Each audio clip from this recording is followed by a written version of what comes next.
Сәлем, Аружан. Сәлем. Дайынсың ба сұрақтарға? Әрине. Неге журналистика?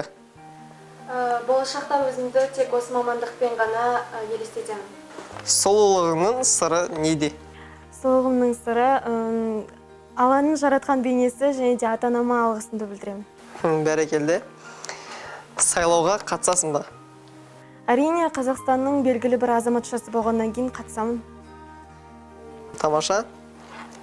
10 жылдан кейін өзіңді қалай елестетесің? 10 жылдан кейін өзімді өз мақсатына жеткен, әлемге танымал журналист ретінде елестетем. Немесе бақытты әйел, ана ретінде елестетем. Сүйікті кітабың? Сүйікті кітабым Әзілхан Нұршайықовтың «Махаббат қызық мол жылдар». Бәрі сол кітапты ұнатады. Қыз бен жігіттің арасындағы достыққа сенесің ба? Қыз бен жігіттің арасындағы достыққа сенбеймін, себебі өзімнің жігіт тұрмақ, қыз құрбымда жоқ, сондықтан сенбеймін. Мамандықты ауыстыру туралы ойың болды ма? Мамандықты ауыстыру туралы ойым болды. Кезінде анам айтатын, медик бол деп, соны осы екінші курста ойлаған болатын, қайта медик болам ба деп, бірақ көріп отырсыздар, осындай бағдарлама түсіріп сөйтіп жүргеннен кейін жоқ, ауыстырғым келмейді. Тамаша, тұрмысқа қашан шығатын ойың бар? Міндетті түрде Алла бұйыртса 25 жастан кейін. Сүйікті ұстазың?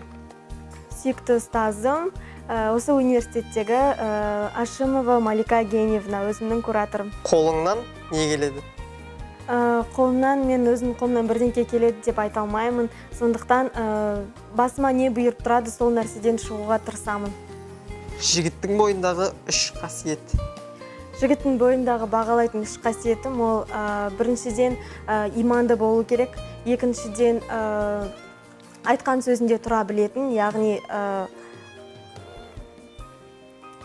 тұрақты болу керек, және де менен ақылды болу керек. Сүйікті музыкаң? Сүйікті музыкам қазіргі таңда осы өзіміздің Қазақстан эстрадасындағы жұлдыздарды тыңдап жүрмін. Оның ішінде Музарт тобының әншілері Мейрамбек Беспаев пен Сәкен Майғазиевтің өлеңдерін қатты ұнатып жүрмін. Сүйікті тағамың? Және сол тағамды жасай аласың ба? Негізі тамақты алғамаймын, барлық тамақты жей беремін, және де мақтанып айта аламын. Осы жасыма дейін барлық тамақты да керемет дайындай аламын.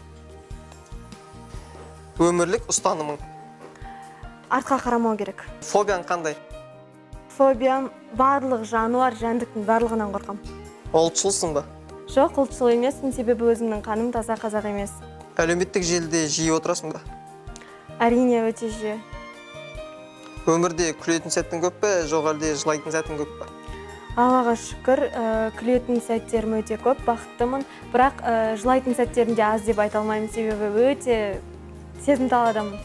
Барлық сұрақтарға шынайы жауап бердіңіз деп ойлаймын. Барынша тырыстым. Сізге рахмет, келесі кездескенше сау болыңыз. Сізге де рахмет, сау болыңыздар.